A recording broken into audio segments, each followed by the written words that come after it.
time, weather. Now for the Forge Podcast. Question for you. What's the power of your testimony if it's never shared? This is the Forge Podcast. Addie, welcome to the Forge Podcast. Thank you for having me. Thanks for jumping out on a limb and being yeah, I'll go talk to somebody I don't know. Yes. About my husband's experience at Forge on Tuesday nights. Yes, I heard the two topics are my husband and Christ, and so I was like, oh, my two favorite topics. You're so. Like, I've got a huge list from my I've got husband. a long list. Yeah. Well, tell me about yourself. Where are you from, Phoenix? No. So my husband and I are originally from Chicago. Right. Oh, that's right. That's right. Yes. Yeah. Like probably 90% of Arizona people right now, we're from Chicago. We transplanted here in 2021. Where? Western suburbs. I'm from Elmhurst. He's from like southwest suburbs in Lamont. So we are you lived familiar in Naperville with? for okay. hot 12 months. My sister still lives there. Oh, nice. I looked in Elmhurst to buy we got to live in Chicago for 6 years. Okay, I worked in Naperville right before we moved out here. So, yeah, small. Awesome. I told you, everybody's been to Chicago or lived there at some point. It's the greatest city that I've ever been to in my entire life. Yes, it is. Yeah. I know there's a ton of other incredible cities.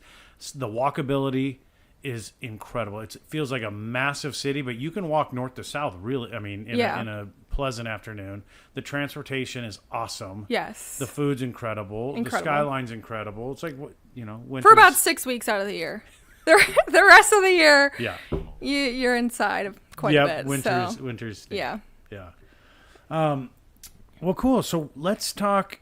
I know Matt said that one of the first things he did when you guys moved here was go out and try to find, I think he said, friends. And he's like, Christians seem pretty cool. Yeah. I'll go there.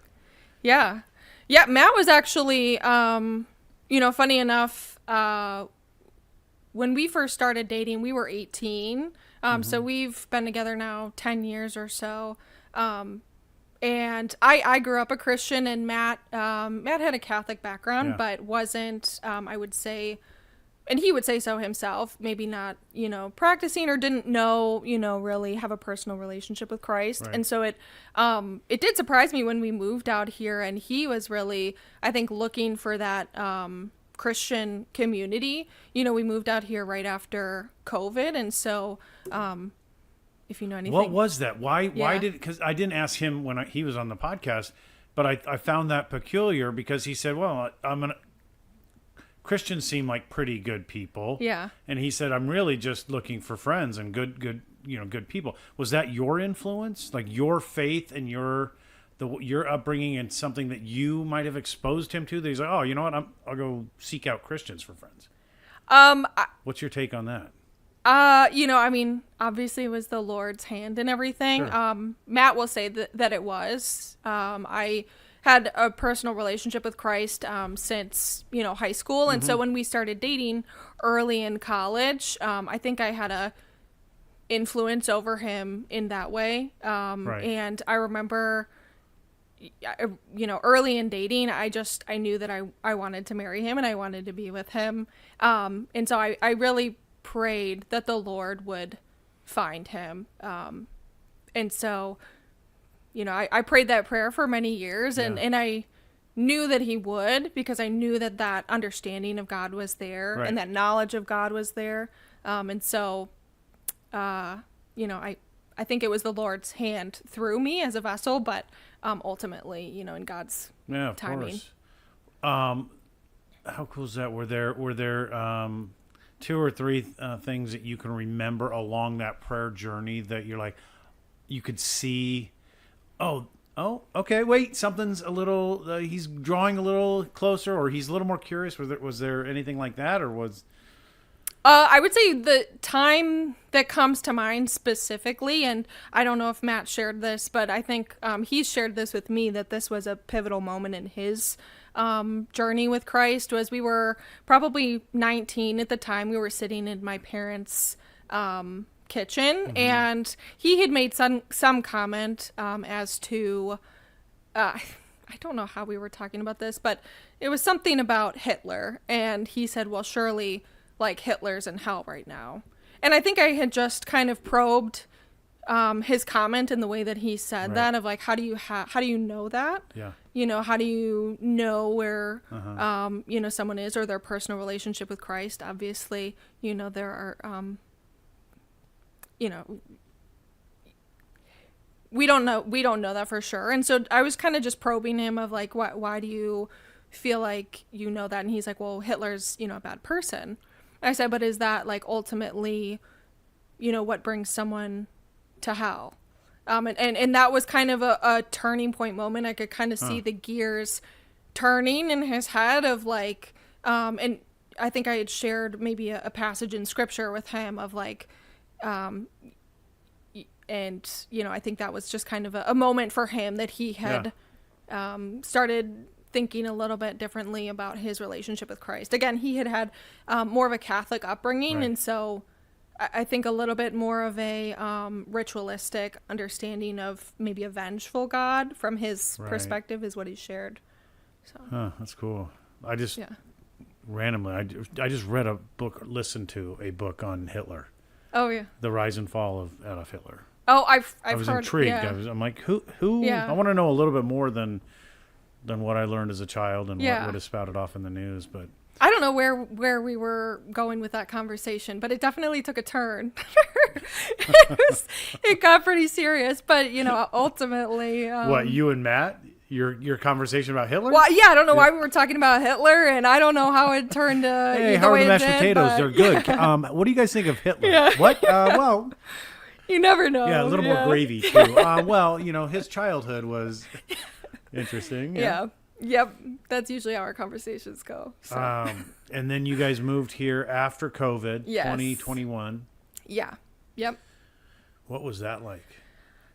It was amazing. Honestly, I think we, you know, living in Chicago, I think Chicago is still in the midst of COVID right now. I think they never really recovered from it. And so I think for us, I think at the time we would have chalked it up to, you know, we're young, we just got married, like we canceled our original wedding, you know, and just got married quietly kind of with our family, and we're like, you know, we just want to start adventuring and kind of start our life together as a married couple. We both started working remotely at the time, and so we're like, you know, why do we live here? We can only be outside 6 weeks out of the year. We love to be active. We love to be outside. And that's what we had chalked it up to. Yeah. I don't think it would have been until more recently that I would probably say it was an escape from some generational sin that we needed to, and God was calling us, and now seeing God's hand in it, that God was ultimately bringing us here. And that's been the best thing that's really ever happened to us personally and spiritually with our relationship with God. Awesome. How'd you Yeah. land on Arizona or Phoenix or Scottsdale? How'd you? It was pretty I would say random, but you know, ultimately nothing is random with the Lord. We were But kind it feels of like it at the time, right? Yes, Yeah. absolutely. We were pretty set on actually moving to Austin. We were looking at apartments there. We were, you know, really set on moving there. We were probably about a month out. And wow. we were pretty close Austin's to great. Yeah, that's what so I've heard. fun. So that's what I've You heard. didn't- But we had you never hadn't- been there at the hadn't time. visited. We hadn't been here either. So if that describes Matt and I, we were like, we're gonna move somewhere. I love We've it. never No, been I love anywhere. it. I love that. That is so nomadic. Yes, yeah. I flew around the world for a film job. I went to Beijing, China. I went to the Great Wall, or the Great. Went to Beijing. I went to the pyramids in Giza, and I really? went to the Berlin Wall. I booked all my hotels the day I landed in Beijing to go to the Great Wall of China to film it. I booked my hotel in Cairo that night. Like, I was just so nomadic. That stresses me out. It was a one-way ticket around the world. I just my gosh. enjoy that process. That's so cool. Being nomadic, picking up and moving. That's how we went to Chicago. Oh, really? My brother-in-law's a pilot for Southwest. They were going to move from Phoenix to Midway, and called my sisters like, "Hey, you want to move to Chicago?" My wife's 3 months pregnant. I'm like, with our first, I'm like, "Hey, do you want to move to Chicago?" She's like, "Yeah, why not?" Sure. Yeah. So we picked up and we drove and That's moved, love. and then well, adventure. We're like, Yeah. "Let's go. Why I love not?" that. I Yeah. love that. And yeah. then same thing with coming out to Phoenix. Yeah. But we at least had been here before. Okay. You had a leg up there. Yeah. Yeah. But yeah, we just about a month out, I was just like, you know what? I feel like it was me who threw the wrench into it. And I was like, I kind of feel God like pulling us in a different direction. I had ultimately earlier been the one, Matt had thrown out Phoenix, and I said, no. I said, it's too brown. It is brown. It is Coming very from brown. Chicago, man. Yeah. I've Coming never from seen Chicago, so many rocks. it's very brown. Yeah, yes. very brown. Which is shocking. But yeah, I don't know. I felt God pulling us elsewhere. Yeah. And Matt has always been okay, fine. So we ultimately found like an apartment online and packed up everything and drove out here in the middle of August. We didn't know that it got to be 120 degrees when we were unloading the U-Haul at 4 in the afternoon and after driving 36 hours straight because there was a speed limit on the U-Haul. Oh, really? Because we were towing his car, so we could only okay. go 55, 60. And we didn't want to stop, so we just drove straight through. Wow. So. Yeah, I've done it. My wife was 8.5 months pregnant with our third. Oh, my gosh. The time we moved from Chicago here.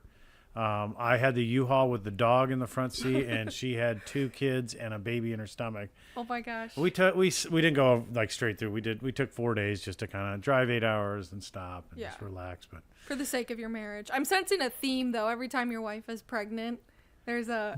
We've moved. Hold on. Move. It's a theme for her. Every time we've moved, she's pregnant. Yeah. And it's like she can't load the can't boxes. escape it. She can't, I moved us from California to Chicago.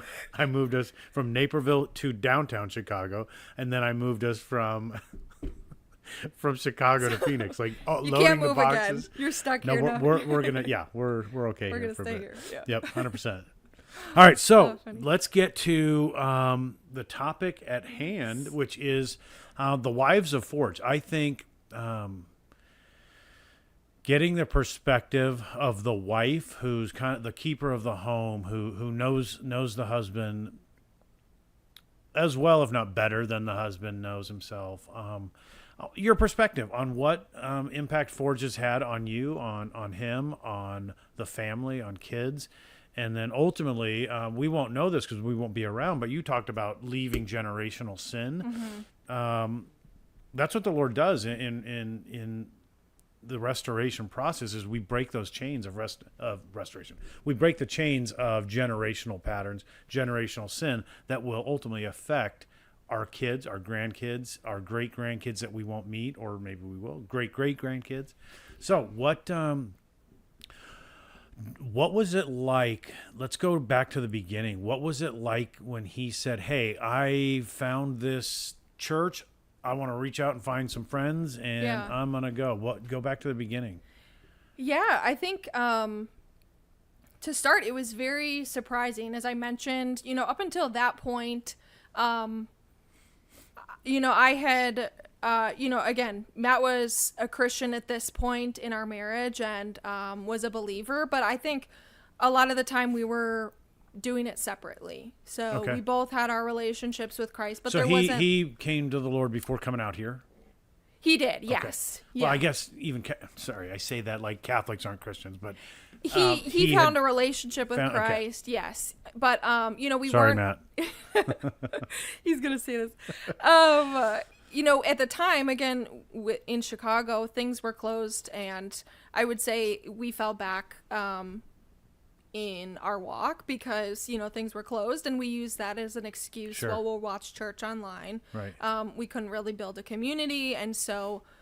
coming here, it was very surprising to me. I remember it was a, Tuesday afternoon, and Matt was like, oh yeah, I'm going to go to that thing tonight. I was like, what thing? Thing? Who do you know here? Like, we don't know anyone. What do you mean you're going to spend time with someone else? It really surprised me, but, I was excited for him that there was that opportunity. It wasn't something that I was like familiar with. And I think, again, had you guys been coming to SBC? We had come maybe once or twice. Okay. So at that point, because we started coming here in September, so they might have just started up again.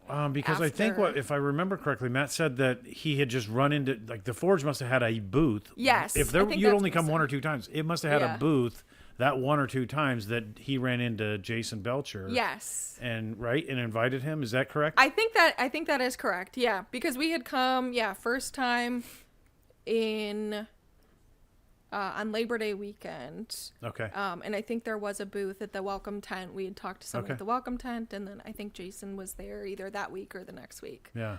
But I didn't remember him talking to Sure. someone, and I was like, oh yeah, okay.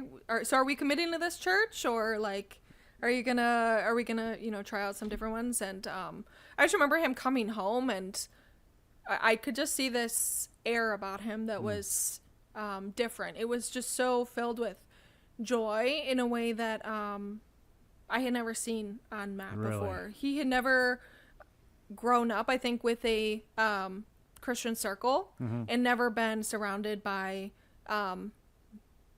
men that were pouring into him in that way. And so that was just a new experience for him. And I remember him specifically talking about, I don't know if all tables do this, but talking about like red dots. Yeah. Yes, and, everybody. Yeah, everybody okay. does that. And he was like, it was just such a foreign concept to me, Right. which is funny now because now he looks back on it and says, well, that first night, like, everyone was talking about their red dots, and I just said, yeah, everything's good. Everything's good. He did. Yeah, He brought that up on the podcast. Yeah. And he's Which like, is looking funny. back, he's like, holy cow. Yeah. But why, how could you Right. see, like, until the Lord reveals and until you surrender your heart, how could you see that, oh man, there are some other things to work on? Yeah. And allowing the Lord to kind of peel back one layer at a time. Let's go after each one of them. Yeah. So that was definitely Because the I've said that start too. of Like 6 years ago at Forge, like, I'm good, man. Life's good. life's good. Yeah. But even that, you've got to surrender that attitude. Mm-hmm. You may think it's good, but you get, like, you just surrendering that part, that view of yourself. I think that's laced in pride. And so once you can let that down, then you can start to see in a real mirror what you look like, what the Lord Absolutely. sees, and he can kind of go from there. Yeah.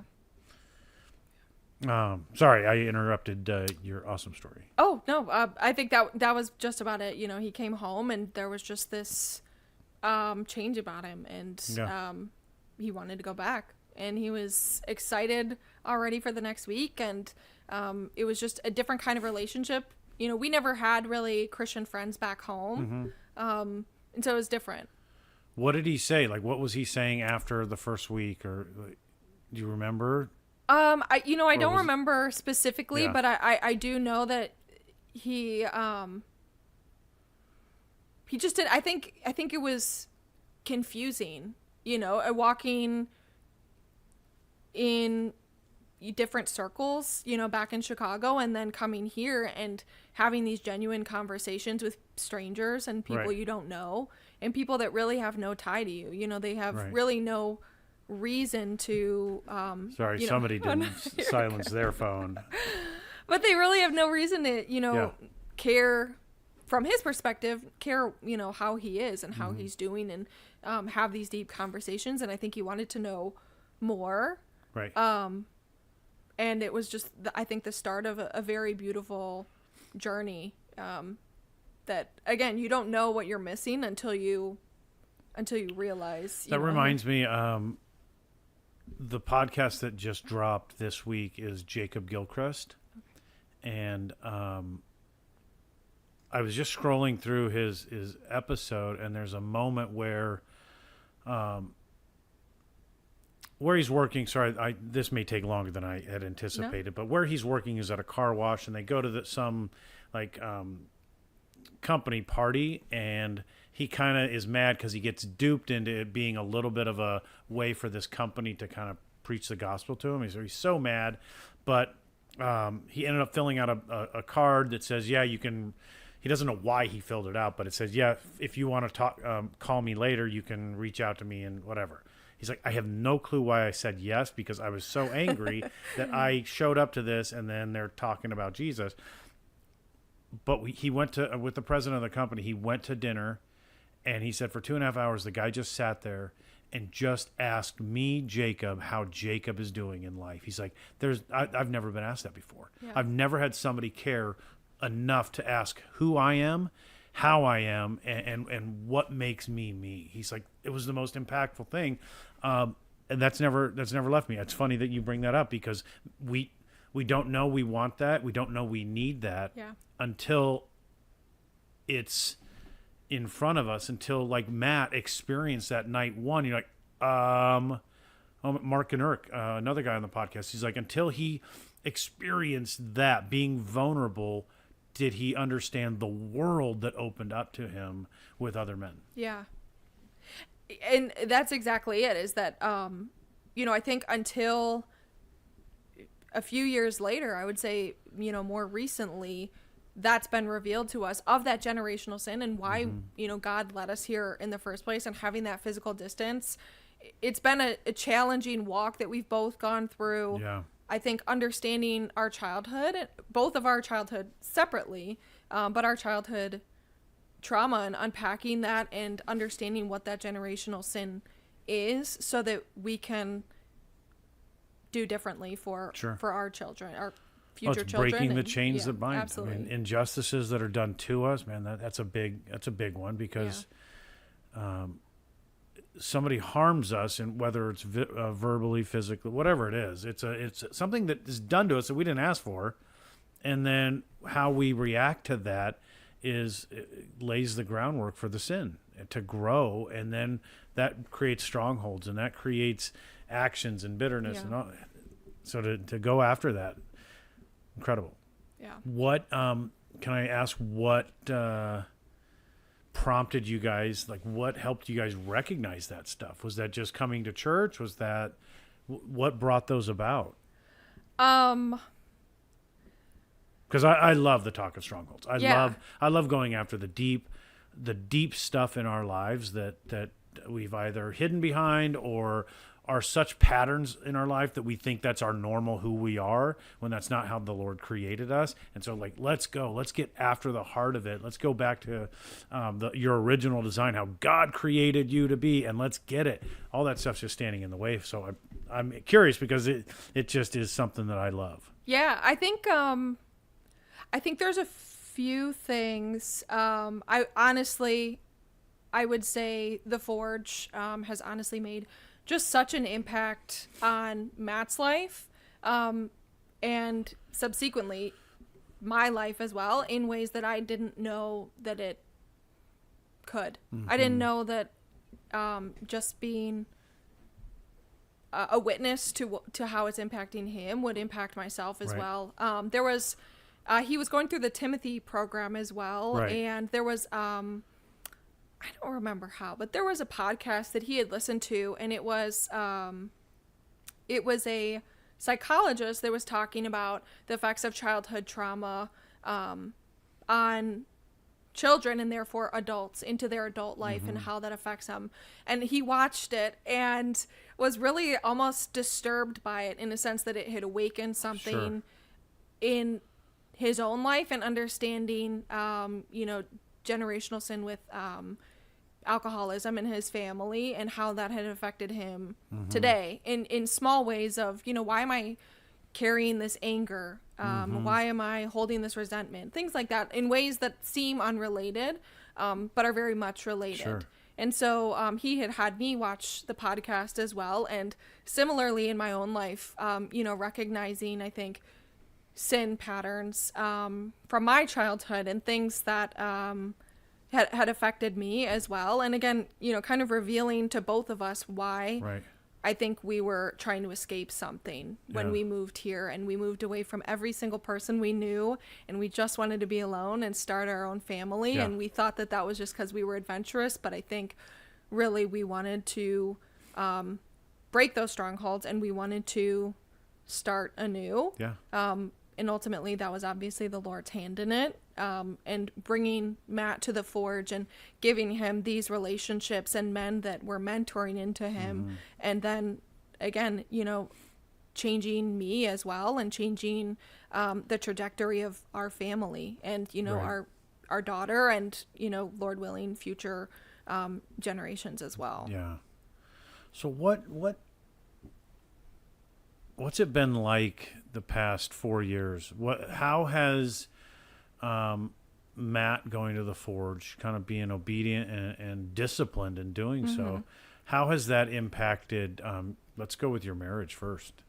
It's funny because I mentioned we've been together about 10 years now, and married about 5. And I joked at the beginning, but he is my favorite topic. You know, we just have a very deep love for one another, and we always have. We're best friends first and foremost, and I couldn't speak a bad thing about him if I tried. I can't think of something. And I think that was a sin pattern for both of us. We idolized one another, and we held one another at first place. And we've always done that. And so I think that was hard because it's countercultural to do anything other than that. And, you know, we spent all day, every day together. We worked from home together. It was during COVID. We, you know, spent all our time together. We had the same friends. And so it was interesting the first time that he went to Forge. And I was like, oh, okay, like, go ahead. Usually we do these things together, but that's fine. And I think in doing so and getting that, you know, male interaction and the understanding of what God calls husbands to be, there was a change in our marriage that I don't think either of us knew that we needed, because I don't think either of us had ever seen that modeled before. Okay. And so over the past few years, I think God has really just put on both of our hearts this change in what his call for us is as husband and wife. And, you know, I think I grew up in a household where I was a middle child, and I think I had this understanding that I was going to do everything myself. I was going to have the career. I was going to get the degree. I was going to, you know, blah, blah, blah. And so I think in the back of my head, I had this understanding, like, I don't need someone to support me. I can do it myself. And so I think that idea of husband and wife in the Christian church was hard for me to wrap my head around, because I didn't want to be seen as second. And I think it came to, you know, Matt being poured into by these men and learning what that calling is from the Lord.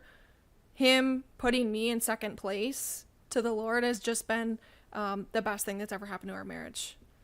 Moving me from that first place of I feel like being an idol, and for both of us, us both moving one another to second place has brought us closer together, because I think that you know, as we're pouring into our relationship with Christ, both individually and as a couple, it's helping us to love one another deeper, to understand one another deeper.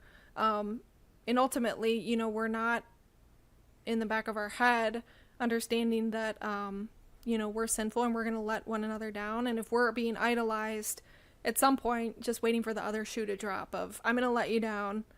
And if I'm in first place, that's a lot of pressure. Sure. 100%.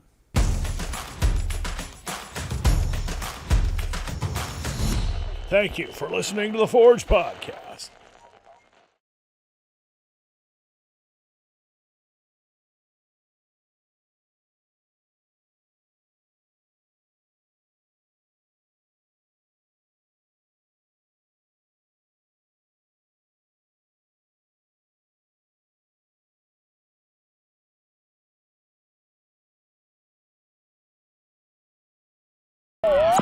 Time, weather.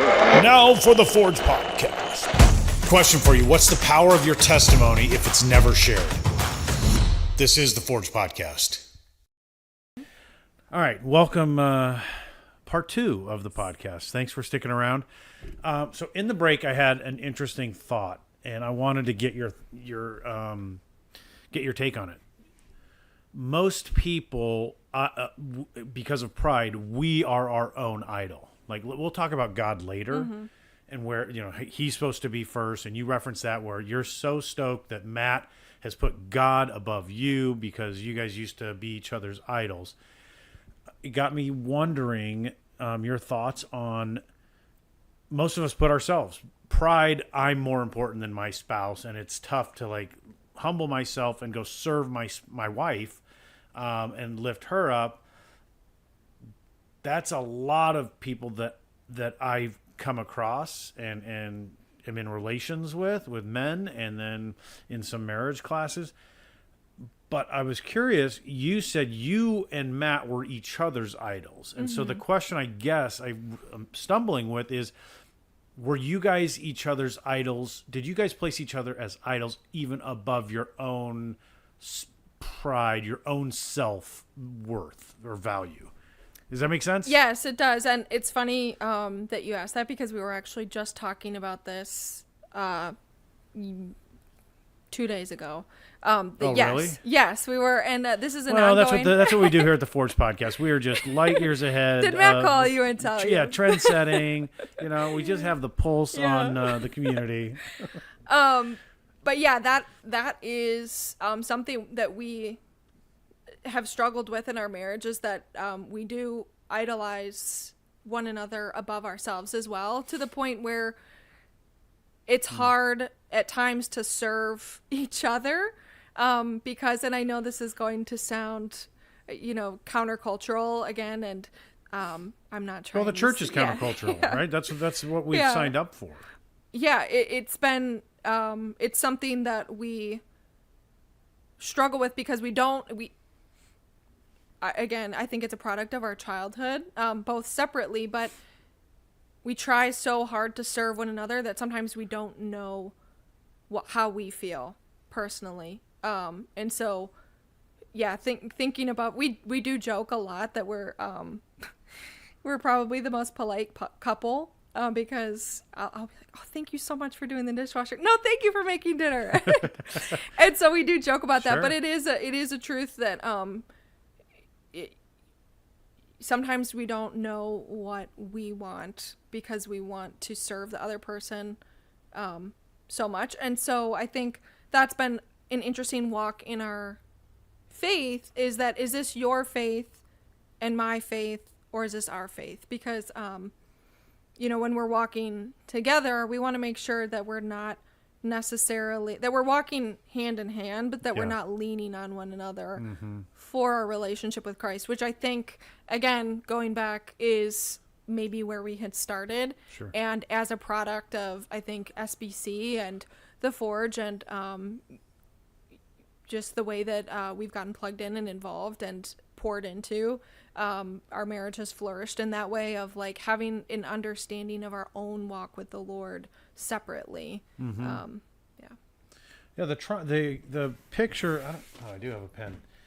I think we learned this in the Knowing Freedom, up in Tacoma. But it's here's you and here's Matt and here's the Lord, and as you both go up individually, you're one being. I guess I should show that to the camera, but I think everybody has seen some variation of it. But it makes a ton of sense that stay in your circle, stay in, solidify your relationship with the Lord, and as you are growing, you're growing with your wife or your husband, and you get closer because of that. Yeah, that's good. Definitely. I think my wife and I had a similar experience too. We put a lot of ownership in being able to get along with everybody, and specifically in-laws. My mom, my parents, my brothers, my sisters, her family, like, don't be the reason that we don't and our kids don't have a relationship with their grandparents, because you see grandparents, aunts, uncles, whoever it is, you see so often that people are estranged and they don't have those relationships. And so we said, I think out of fear of man, we said, okay, we're just going to be polite and nice, and we're not going to be the problem. In that, we realized years later, that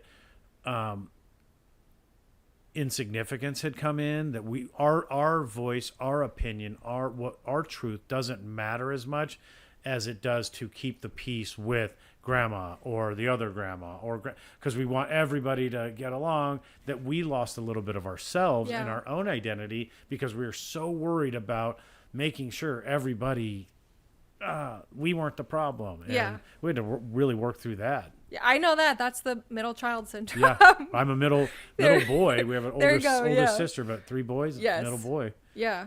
Yeah, and that's very real, and especially, we have a lot of conversations about this because we come from very different backgrounds, family-wise. And when we got married, we made the decision, and especially now having, bringing a child into the mix, Yeah. that we are our own family, and that physical distance was necessary for us to create that. Sure. Because there are so many opinions of different people and backgrounds and history there, we needed that clean slate in order to raise our children in the way that we felt was right. So what have been some of the cool things about Matt since going to the Forge? Forge is counterculture. Community of Christian men is counterculture. That guys, we're told that we don't have to open up. We don't have to be transparent. We don't have to be vulnerable. We don't have to confess. Like, nobody's going to confess your sins to another dude. But we all do that in Forge, and we're stronger. We're better. We're greater in the greater servants, not greater. Sorry, we're better for that. We're doing what the Lord, what Jesus did, is humble yourselves and be a servant. What are some things, attributes, some examples of Matt over the last 4 years as a husband, as a father, that you've seen, kind of because of the Forge, because of Community of Men, because of being vulnerable and humble? I tease Matt, but it is true. I tease him because he has a lot of friends from the Forge, but I do joke with him that he should make more friends that are maybe in his generation or the generation above, even 2 above. But it is true because one really cool thing that I've seen in his life is that and it was surprising to me at first. Matt will get phone calls any time of day. He'll get texts any time of day from older men looking to him for wisdom and looking to him for prayer and looking to him for advice on their marriages. People who have been married, 30 years. Yeah. And they're looking to him. And I just think that that's the coolest thing, and that is a true testament to the Forge and to God's hand moving in that room every Tuesday night, because if you would have told me that a few years ago, I would have said you're crazy. That is, God's given him the gift of wisdom and the gift of teaching and understanding the word. And I think that it's taken the Forge and it's taken SBC to really bring that to life in him and to help him find that spiritual gift that he didn't know that he had. And God is using him in really cool ways that, again, I didn't know he needed. He didn't know he needed. There have been impacts on, our family and myself that, again, I didn't know that we needed, and God has humbled me in so many ways of, just the Lord speaking through him and his testimony, through the Forge. Yeah. It's changed the trajectory of my life, our family's life. It is really, I can't say enough good things because it's really changed our life. And I'm just so grateful that Matt found it and that the Lord has been working through it. I had somebody on last week that said a wife of and she said, it's just changed the way he leads our family at home. Yeah. And I know my wife would say the same thing about me and my experience. Through humility and through that, the Lord works. He's allowed to work. We give him access to work when we say, okay, Lord, I humble myself. I don't know what I'm doing. I surrender, and I need your help because I'm not good at this. And then when we can do that, then he can come. He's allowed into our heart to work. And then that transfers to you and our service at home, to our wives and to you and to the kids. Yeah. Are there some things specifically at home that you've noticed in his leadership and in maybe his humility, his posture, his... Absolutely. I mean, I don't even know where to begin. I feel like in every aspect of his life, in our marriage, I think for our marriage specifically, I know that I came into our marriage with a lot of baggage surrounding, when I was a child, my parents had a lot of financial issues.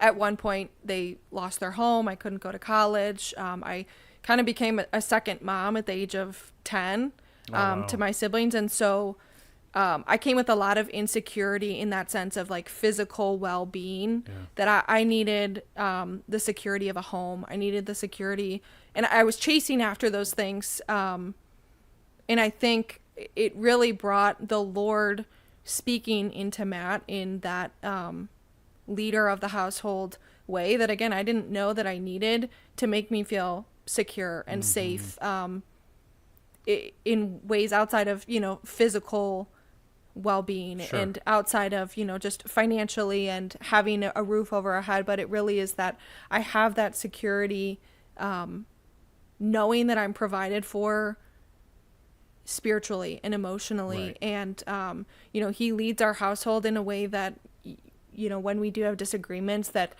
we do come to the Lord in prayer, and there's more so, I would say we approach it with humility when there are disagreements. And that's been a recent thing of like trying to first and foremost understand why we're having a disagreement, and why does that bother me? That whatever, I left the dishwasher open. Like, why is that actually bothering us? Because it's not about the dishwasher. Sure. And so, I think there's this just newfound. Just close the dishwasher, Matt. It's very simple, bro. Just, I don't know if any of us have ever done that, but I just made that up. But yeah, there's just this. Doors. Yes. Sure. I mean, it doesn't matter what it is. It's just the thing. Yes. Right? Yeah. But it's this approach in everything with humility. And obviously, we're both growing and learning, and I'm sure we'll watch this in 10 years and think we thought we had it all figured out, and, we know nothing. I think that's what's beautiful. As long as that's it. What you just said, as long as even in this moment, you know nothing. Yeah. You at least know that you know nothing. Yes. That's one of my favorite things to say is I am so happy right now with my relationship with the Lord and my wife, and we don't know anything. Mm-hmm. Of course we know something, but it's a posture of like, man, this is so incredible right now, but we don't know anything. Yeah. And how cool is that? Like, stay in that posture, and as long as you know it in the middle of, or that's it, as long as you're aware of that in the middle of it, then you can enjoy it. Yeah. And then in 10 years when you look back, it will be, oh, how cool was that?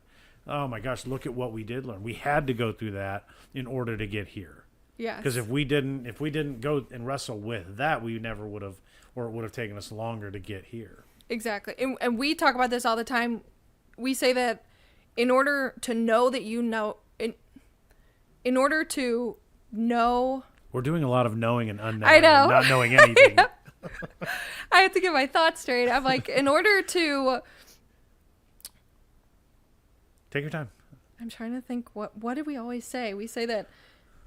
Phone a friend. Hey, Matt, what do you guys always say? If you think that you have it all figured out, if you think that you know everything about the Lord, you know nothing. Mm-hmm. Because it takes knowing enough to know that there is so much more to understand. Basically, like, the more that you know about God, the more that you understand that you know nothing about God. There you go. Yep, that's 100% right. Yeah. My girls asked, Dad, what's it going to be like when we meet God? I'm like, I have no idea, but here's at least where my imagination goes. Like, and here's some scripture, but I'm like, I don't know, man, it's going to be awesome. Yeah. Until then, like, just keep praising him, reading about him, and keep trying to learn. Get as close to knowing as we can. But yeah, And I think that just starts with the posture of humility, and that's got to be an everyday thing for men and women. It's really vital for men leading the home to start from that posture of humility. And our men's retreat this year, I'll never stop talking about it. Carl Clausen, he just gave so many practical examples and illustrations of humility and how you can practically do that every single day, and it's been awesome. Yeah. And Humility is a huge thing that I've seen, again, a change in Matt, and therefore a change in myself as well, in humbling us in our walk with the Lord, but in our walk with one another, and approaching one another with humility as we lean into those God's understanding, or God's who he calls us to be as husband and wife. And again, we didn't necessarily have that modeled for us, and so that's just been such an outpouring from a result of the Forge. Yeah. Let me ask you this. How do the scripture verse says, humble yourself in the sight of the Lord and he will lift you up. There's so many different verses about humbling ourselves.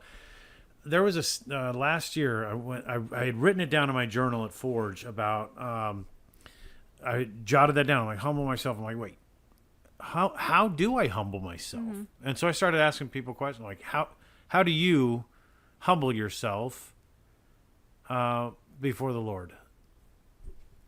Me specifically? Yeah. I think because I was I was like, wait, because in my prayer, I'm like, God, I humble myself before you. Yeah. And I'm like, I take a step outside of what I just said. I'm like, wait, is it I know I just said it. Yeah. But is there a spiritual transaction that actually just happened by me saying it? Or is there something else I need to really do? Yeah. Like, I'm saying I humble myself, but I'm just saying I humble myself. Is that actually humbling myself? So it went on this few-month journey. Yeah. And I found a scripture verse in Luke or something. It's like, humble yourself. And I'm like, oh, great. It is possible to humble myself. Yeah. But I'm like, I'm going to keep asking people this question. Like, how do you at least take part in the humility process for your own heart? Yeah. Well, it's funny that you ask that, because this has been probably, what is it, July? It's been a 7th month journey for me now. Okay. Back in January, I worked really hard, I think, for a career again. I think trying to provide myself with a financial stability that I didn't have. And you were never going to be what you felt like at 9 or 10. That was never going to happen again, right? Yes. Yeah. Exactly. And it didn't matter. It didn't matter, what Matt did. I wasn't going to feel secure in any way. Right. And that was because I was going to solve my own problem and trying to fix what had been broken in childhood, and not realizing that there was just something missing in my walk with the Lord, and that was me trying to control my situation. And so in January, I just felt the Lord tugging at my heart that he wanted me to leave my job. And I didn't have a plan. I didn't have there were some toxic situations going on, some ethical things that I didn't agree with that that was happening in the business. And so I just felt the Lord pulling at my heart. And I kept pushing it back. I was like, okay, God, like, I'll start to apply for other jobs. And so I started to apply for other jobs, and I wasn't hearing anything. And I said, well, I'll just wait until, I'll wait till I hear something, and then I'll leave. Yeah. And Matt and I had a lot of conversations about it. And he was the one who was urging me that he felt the Lord calling us in this season to walk in faith. And he provided me with that stability and comfort of saying, I think that the Lord is calling us into a season of stepping out and kind of taking a step off the ledge and waiting for the Lord to catch us. Right. Sorry, I know this is a long-winded thought to your question, good. but so I left my job, thinking, See, the whole idea of this is you talk, I listen. Like, I've been talking too much, so this is great. No. Keep going.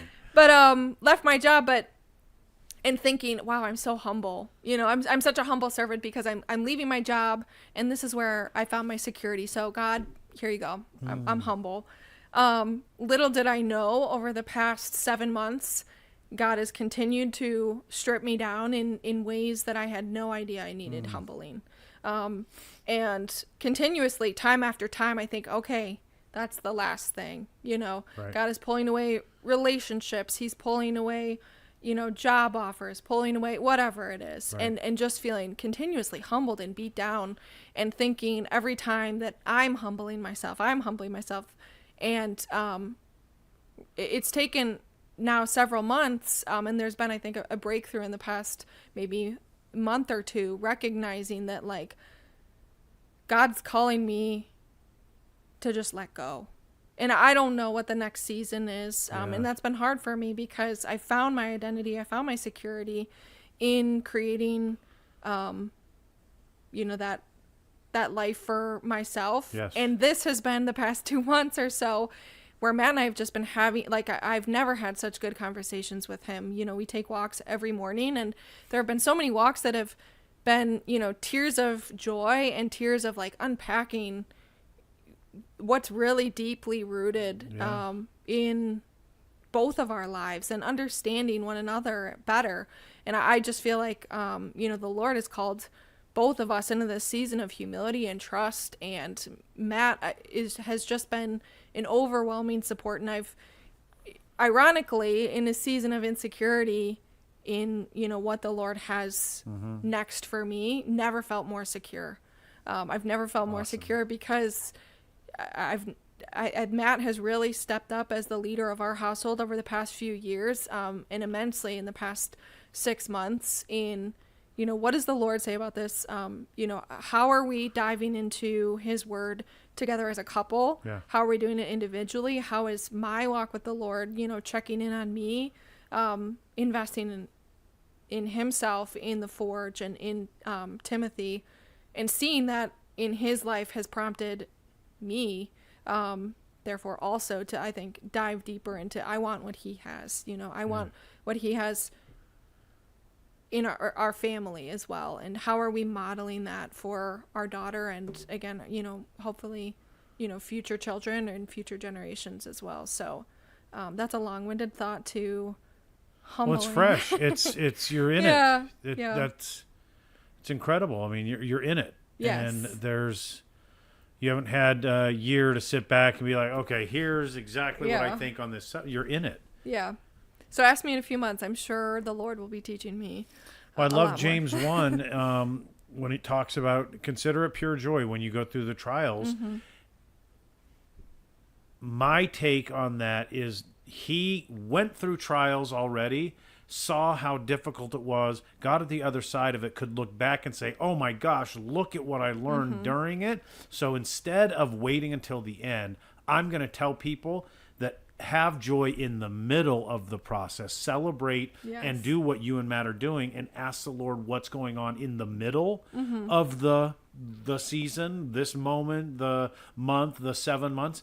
That, Lord, where are we at right now? Because it is promised that in James 1 that you're going to look like, consider it pure joy. So don't just wait for 9 months from now to have the joy because you survived that season. Have the joy now because it's promised that when you do get through this, God's going to work through all of that. And so it's incredible. Exactly. Yeah. Well, this has been fun. Yeah. Thanks for just dropping everything on a whim and coming Thank and just hanging out for an hour and chatting. You're awesome. I've enjoyed really recently getting to know Matt. Ran into each other like 3 times in a week at the gym right before we're going to sit down on the podcast. I'm like, man, it's great. It's been neat to really get to know him, and looking forward to that. And thanks for spending some time on the podcast for Wives of Forge. And any questions you have? Any? No, I mean, thank you for having me. And it's a pleasure, and it is a joy. And I say that wholeheartedly, having him go to the Forge each week. And, you know, I definitely encourage anyone in a season of, you know, looking for community and looking for, you know, that closeness with the Lord, that this is absolutely life-changing, not only for Matt, but for, like I said, for myself as well, through him. And so this has just been just such an honor. Yeah. Really, truly. Awesome. Thank you.